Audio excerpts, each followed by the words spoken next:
Оштогу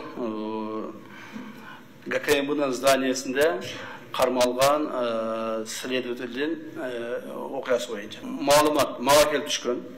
Биздин гражданыбыз ошол ГКМБ'нын бир тергөөчүсү чоң суммада акчаны требовать этип атат деп конкрет мага келип өзү заявление менин колума берген. Аны биз реализовать этиш үчүн генеральный прокуратурага бердик. Генеральный прокуратура менен жетекчилиги менен МВД жетекчилиги менен кошулуп сүйлөшүп туруп реализовать этип ошол взяточты кармадык. Мана ушул гана случай. Конкретно те 15 тысяч долларов, которые мы подготовили, передали ему, мы нашли у него в папке, он конкретно получил.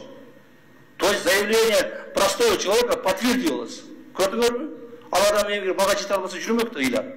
Эгерде биз ушул майор экен ал болгону, жаш эле жигит экен. Эгер ошону токтотуп калбасак, муналары дагы көптөгөн, жүздөгөн адамдардын убалына калмак алчы. Канчалык адамды сыздатмак, канчалык адамды бейкүнө отургузмак, канчалык адамдардын акчасын алмак. Мына.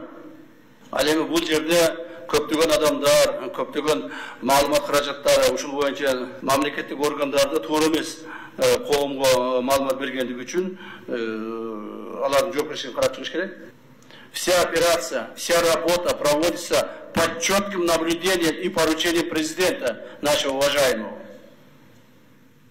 Все государственные органы должны это знать и поддерживать решения президента и государственных органов. Андай кылбастан кээ-бирлер шылыраша баштадыңар. Ой, мына уруш башталды, талаш башталды, тытыш башталды. Эмне болот экен, кандай болот экен деп тааныштарыңарга чала баштадыңар.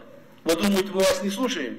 Я вам еще раз говорю. Все государственные органы, все руководители находятся под наблюдением.